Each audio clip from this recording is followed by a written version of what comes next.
ประมาณ5 ล้านปลายแม่นบ่เนาะพูดได้เนาะแนว5,000บ่ก่อน5,000ให้เอาลูกมากก็ได้เพิ่นเขาไปอยู่กันเนาะโอ้ยลูกไปก็บืนไปพี่น้องเนาะมื้ออื่นก็สิได้แต่ข้างได้กันขึ้นไม่นี้มื้ออื่นนี่ก็ทำอะไรเด้อน้องๆไม่ตั้งใจเด้อโอเคเอาให้อภัยเดี๋ยวตัดออกให้พอเราเห็นเราบ่ได้ให้ชวดได้แม่ใกล้กระแพงโอ้เราแพงได้ลูกสาวผู้เดียวเราปกติเราแหละเอาจะได้ให้บ่าวตามาช่วยยักจอยยังบ่จอยบ่ซ้ำยัง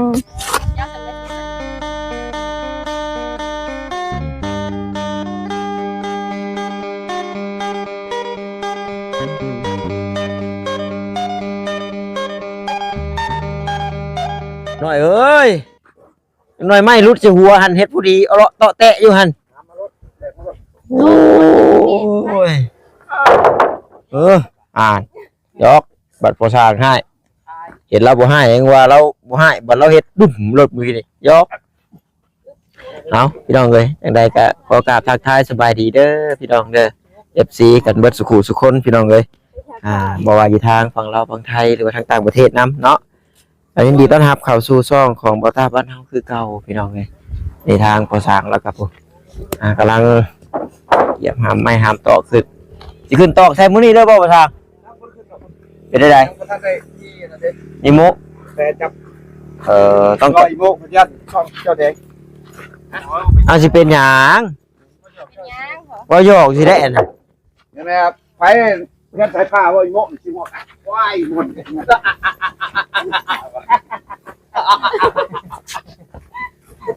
ป็นใครไม่ได้นอกจากใครครูเพียงเนาะ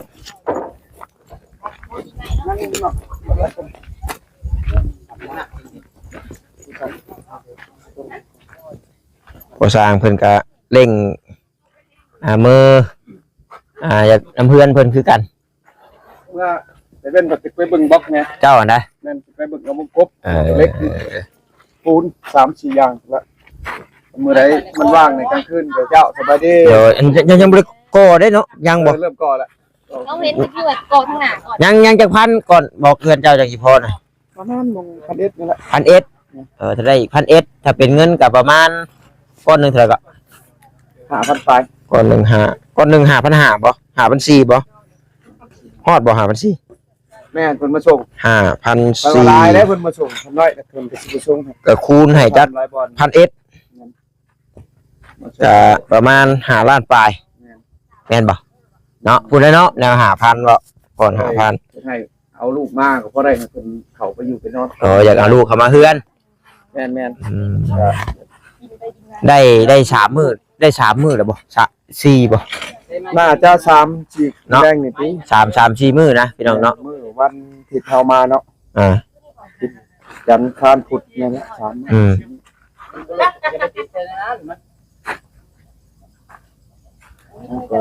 3คือว่าแล้วพี่น้องเนาะเพิ่นกับพ่อเผาอยากหับขวัญลูกขึ้นมาเฮือนใหม่ได้เบิดแล้วตัวสั่นมาดิมาเพิ่นซอยกันผู้เล็กผู้น้อย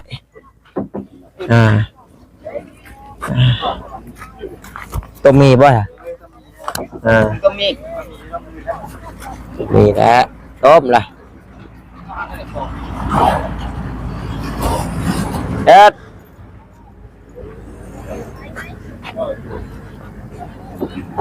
มันแดดมันเปียกบ่ได้หลายแม่นบ่คือยามหนาวเนาะ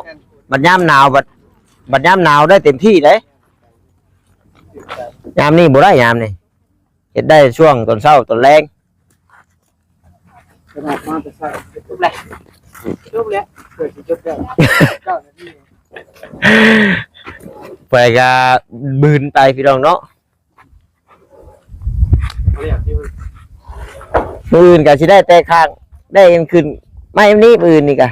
ว่าสิย่อกับอัดนี่ข่าวบ่ทันได้ย้ายก็มันหั่นเอาแอมแล้วบัดไม้ชุล่านี่ ตัวนี้เลยลำบากตัด มันเว้าเรื่องเล็กตะปะกับตัดยากคือจังเนาะไม่ใช่ละ บ่จะเข้าเลยเขาเดียวได้พ้นเขาเดียวได้พ้น เอาลีได้ตัดนี่นะจะมันเป็นมาได้ว่าปูนก็ ชั้นสองดวงแล้วพอไทยมันจะ ขยันแท้เฮ้ยมื้อนี้เฮ้ยเอาให้มันเต็มน้อยๆมันเต็มเด้อปึ๊บปอดโตหมักซิบเลยเก่งทำงานเถอะ เก่งโอ้เก่งมาเก่งเฮ็ดไปแต่ที่สิได้ฉันซื้อให้บัดนี้แล้วนี่ เอาเจ็ดอันนี้เลยนี่ บ่ตัวเฮ็ดผิดประมาณน่ะขอโทษโลดขอโทษขออภัยมาส่วนนั่นยกมือยอมผิดยอมแม่นแล้วว่าซั่น ขอโทษหลายๆเด้อ ว้าว ขอโทษหลายๆเด้อ คนน้อยขอขมาลาโทษที่ได้เลื่อนที่ได้ลืนเกินท่าน เอาขึ้นไปไกลเถอะขอโทษหลายๆเด้อน้องน้อยไม่ได้ตั้งใจขอโทษหลายๆเด้อน้องน้อยไม่ได้ตั้งใจเด้อโอเคเอาให้อภัยเดี๋ยวตัดออกให้เอานี่โยตัวไปซี่ตัวนั้นออกมาก่อนส่วนเปลี่ยนไม่หูเนาะหู้แหละเปลี่ยนเรื่องบัดนี้เฮ็ดเรียกน้องน้อยน้องเบลส่วนซอยได้หน่อยหลังส่วนซอยเขาเมื่อป้าอะไรสิเกิดก่อนกันยันเมื่อป้าอยู่เด้อสิเกิดก่อนส่วนก็มีอันเดียวติเฮ้ยมีส่วนก็เตรียมฉะนั้นแหละหน่อยเบายาวจะมีสิกินอยู่แล้วรอเข็นน้ำหน้ากับบ่มีเนาะจะมีต้องมายืนพี่ได้ไหมมาให้น้องน้อยสอบปูนี่ผมจะเล่นเนาะมดได้สอบปูนี่จำแต่พอเราเห็นเราบ่ได้ชวดได้แม่ใกล้กระแพงโอ้เราแพงได้ลูกสาวผู้เดียวเราปกติเราแหละย่านเจ็บกระดูกกระเดี่ยวเนาะ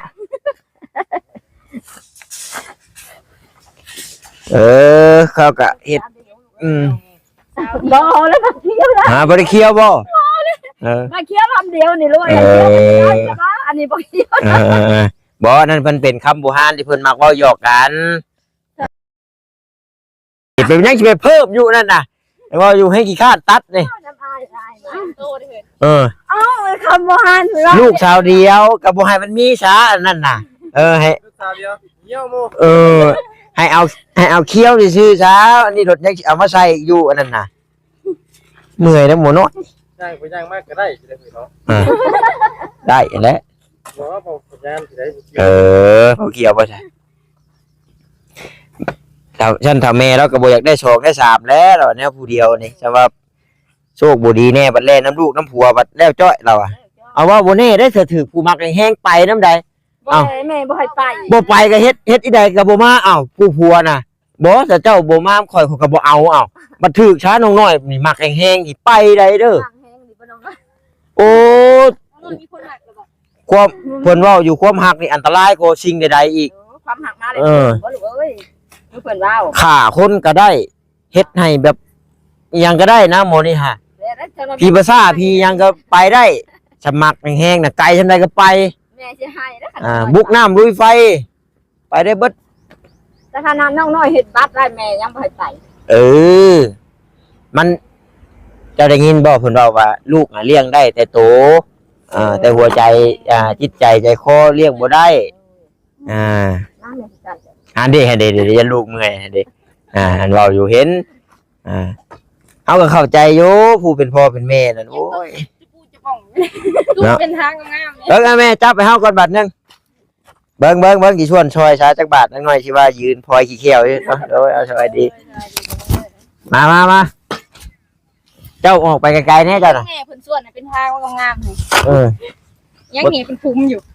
แล้วมันพกเอาให้จะได้ให้บ่ตามาช่วยยักจอยยังบ่จอยบ่ซ้ำนี่ยังยาวสำได้ซื้อเลยเอาแม่งยังสินี่แม่งยังสิบ่ตัวบ่ยากเที่ยวก็ได้ตัววิ่งได้ที่ทำนี่เอาเจ้าตัวเอาน้อยๆคืออ้ายนี่นะเที่ยวเห็นเมื่อยซังนั่นแห้งนี่ฮอดอยู่บ่ลองดูหน่อย บ่ฮอดลงมาก่อน ต้นตอนออกแห้งเนาะนี่ทำไมเราจับกล้องกันเนาะ เดี๋ยวนั่นแม่เบิ่งเอาน้อยเอาน้อย น้อยเอาสำทีตัวไว้ แต่ว่ามันไวกว่าตัวไปได้หน่อยกันหน่อยพูด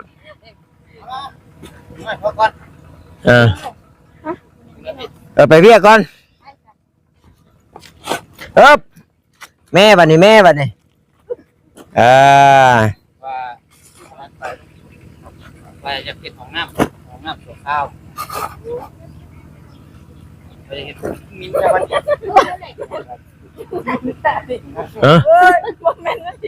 เป็นดีนอนนี่ โอ้ยแต่ว่ารักซุยให้กันจัก แม่นเลย โอ้ยหัวมินไม่ได้ขึ้นไปใกล้เลย แม่นคือขี้ควายเจ้าถือจะกิน แจ้งดีกว่าเดี๋ยวประดาบน้ำพอ ได้เข้าแล้วสิ ห้องกระชัยเพิ่นสิลมเรื่องเฮ็ดห้องน้ำสัวข้าวว่าซั่นเนาะของน้ำตัวข้าว แม่ โอ้ไม่ซองเห็นไหมซองไม่เคย บัดอยู่ อันนั้นแล้วบ่เฮ็ดทากระตาดก็ได้อยู่ เฮ็ดได้ได บ่ยากคนกายทางมากับทาก็เด้อทานี่เด้อลูก เอาแค่ยางอัดบ่หรือว่าเฮ็ดนางเป็นเอาโลดบ่ใช่ เด้อลูกนะ โอ้ย เขาเด้อ ตัวข้าว บ่ตาว่าคุม เดินทางนอกตัวไปเดินหลังนั่นเลย คุมมันคุมกับคุดบนนี้บ่เด้อจังไดอ่ะอันนี้ก็ให้ทาง ตัวข้าวกับสีทอนเนาะ น้องปัดไซเพิ่นจัดการพี่น้องเอ้ย เพราะว่าทางมันหันมันสมบูรณ์ไปแล้ว ข้าวเนาะ นี่มันโตนั่นแล้วมันแข็งเพราะว่าต่อไปมันอนาคตจะดื้อ ไม่จะเสียบ นั่นแหละเพิ่นว่าอยู่มีผัวบ่ชวนลูกชวนผัวมาชวนซอยอ๋อดี บ้านนั่นนี่แม่ลูกเอ้ย โยเป็นอะไรจ้ะแม่นควมเฮาบ่ล่ะแม่นควมเฮาบ่โอ่าอ้ใจเย็นๆก่อน จ้า มันเป็นอะไร แล้วไว้ครับพากันแจก เม็ดสังก่อน มิ้นเป็นบ่แม่เอาเว้าอยู่มิ้นลีได้แม่บ่ได้เว้าได้มิ้นเนาะมาชวนซอยดิมาเจ้าเหยียบเด้อ เหม็นคือยังคือบ่เห็นอย่างตายเนาะ ว่านี่แหละเฮาก็บ่จักคือกันจักถึกกินถึกหยังมาแต่ไสหึงอยู่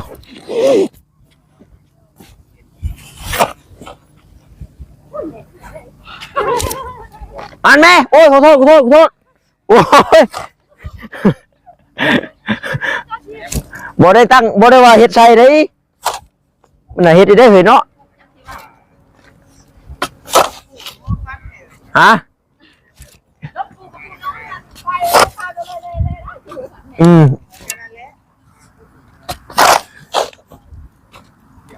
ึ๊บ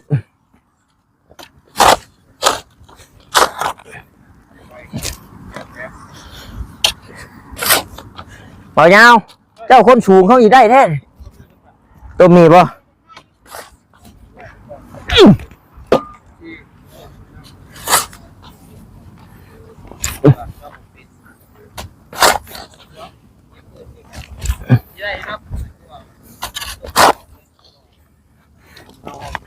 พอแล้วอย่างมันแห้งมันยังเข้ากับโบกยังมันพอมาก บอตาเป็นบ่บอตา ฮะ จะเป็นบ่ เฮ็ดยัง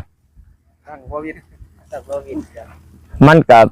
บ่ดอกมันก็บ่ว่าเป็นกับบ่เป็นนะแต่ก็เคยเห็นเคยนี่อยู่แต่เฮาก็ชิบชางบ่โทเคยเพิ่นว่าเด้ ได้ แต่คำว่าสัวข้าวมันก็บ่สัวข้าวเด้อหมอนี่ฮะหลุมมันหลุมมันฐานมันน่ะต้องได้เฮ็ดจริงเป๊ะๆเพียงแต่แอมไปซื้อสัวข้าวน่ะบ่ได้ก่อซื้อบ่ยัน FC เพิ่นว่าเฮ้ยมันไปเฮ็ดได้อันสัวข้าวเฮ็ดนะคือสำคัญเลย อ่า แนวเปื้อนแนวหอมเนี่ยใครยุบ โอ้เฮาสิมาแก้ไขเฮ็ดใหม่บ่ได้เด้เพราะว่าหลุมมันฐานมันน่ะเฮาต้องเฮ็ดให้มันลอยอยู่แล้วพ ราะว่าตัวเฮือนมันน่ะบ่แล้วเฮ็ดหลังก็ได้แม่นบ่เพราะว่าเฮาใช้งานแล้วเฮาสิมาลื้อจิกอิหยังโอ้บ่ได้เหม็น แม่นมันต้องเฮ็ดแบบให้ใช้ทานให้ยังจับเจือได้บ่แม่นที่ว่าชั่วข้าวเลยเฮาสิบ่ใช้งานมันดอกแต่ว่าตัวเฮือนแอมเฮือนหยังมันสิซื้อ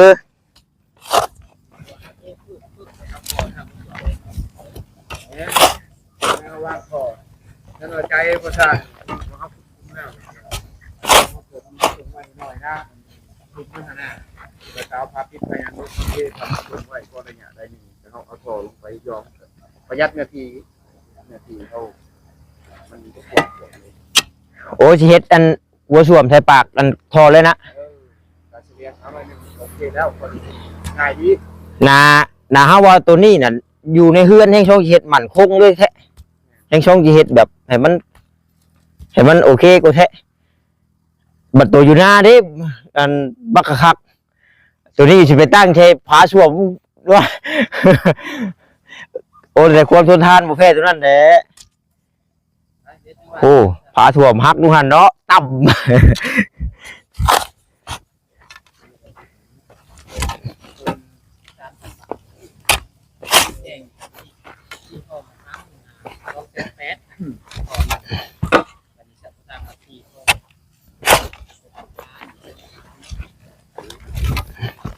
แม่มาเอามอบได้บัดนี้มอบได้เพิ่นบ่มักแล้วเต่าอันอ้ายอ่ะยังไงเห็ดเสียข้าวนี่ยังจะว่าวันย้ายได้นะผัวเราบ่มีลูกฮะผัวเราบ่มีได้หั่นนะเอ้าบ่มีผัวคือมีลูกท่านโอ้หลานเท่านั้นยังมาแต่นะผัวนี่มาขายนี่ได้บ่ โอ้บ่แม่นลูกแล้วบ่หลานแล้วเสียงของเรายังเป็นสาวบ่เรายังเป็นสาวอยู่ได้เรายังเป็นสาวอยู่ได้ลูกคือกันนี่น่ามาเจอมันคือแบบนี้บ่ยากคนเลยโอ้แม่คุดปูจะก็ได้จ้ะใช่ได้นะก็แม่คุดคืนน่ะได้ห้องน้ำจะคุดเองบ่ปอสองเท่าได้มั้ยลูกเอ้ยโลอีหลีจ้ะเนาะในคลิปเฮามีได้แม่ในคลิปเฮามีได้แม่ทั้งส่วนทั้งคุดเอาก็ลูกแม่แน่กับวงเว้านั้นนี่รถ2เท่าคุดกลางคืนแม่คุดโอ้ยน้องนิวเราได้ยินแล้วขึ้นแล้วเด้บ่าวนิ้วบ่โอ้เท่าขึ้นเด้อได้นิ้วเด้อปอแล้วว่าน้อง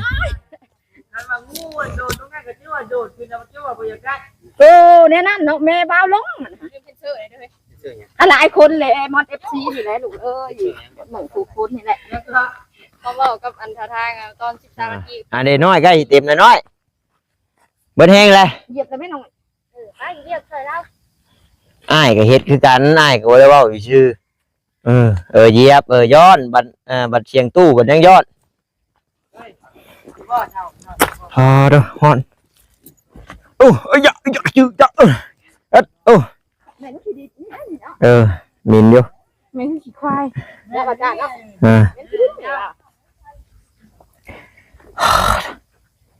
ฮ้อนเด้เคยย่อยโอ้นบ่าววัดชัยเพิ่นสิเฮ็ดห้องน้ำให้บ่บัดยังก่อนลมเบิ่งก่อนเฮ็ดสัวข้าวว่าซั่นสัวข้าวได้มั้ยบ่สัวข้าวกับสัวข้าวแต่แนวแอมมันสิซื้อแต่ว่าโตทานโตหยังมันนี่สัวข้าวบ่ได้เด้ตัวนี้เฮาใช้งานแล้วเฮาสิมาลื้อว่าจิกมาหยังมันพิวมันหยังบ่ได้เด้เฮาต้องใส่ทานใส่หยังจับเจือแล้วก็เฮ็ดทานมันแบบเดียวเนี่ย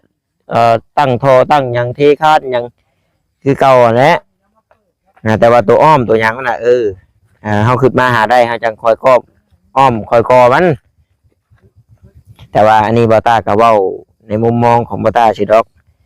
ก็แล้วแต่ผู้เพิ่นซอยพี่น้องเนาะแล้วแต่ผู้ซอยแล้วแต่งบ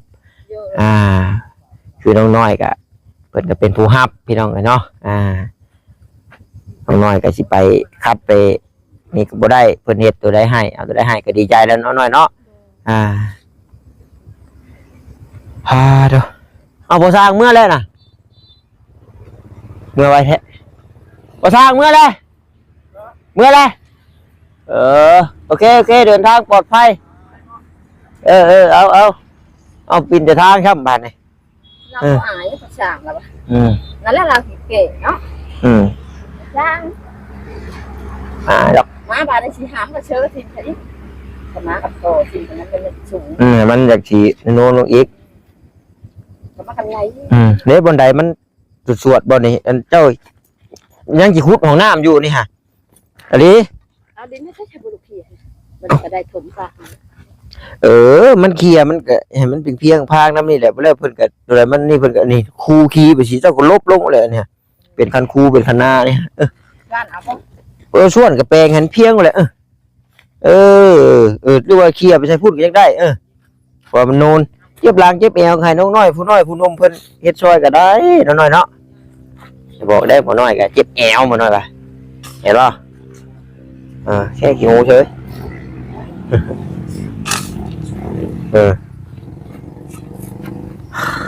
หมด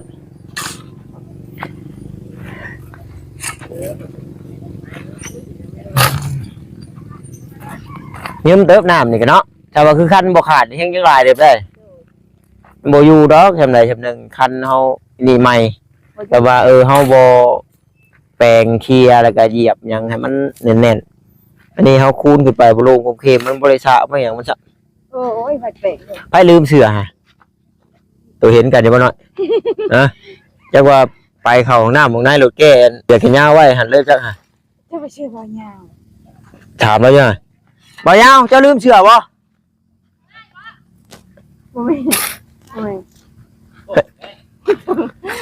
โอ้นั่นของอ้ายน่ะส่งบ่เจ้าว่าไผจะไปแก้ส่งลืมอยู่ฮะเจ้าบ่โอ้ผ้าแห้งบ่นั่นบ่โอ้ยเนาะมื้อนี้ญาติลูกสาวเมื่อยบ่ยอมไปเฮ็ดได้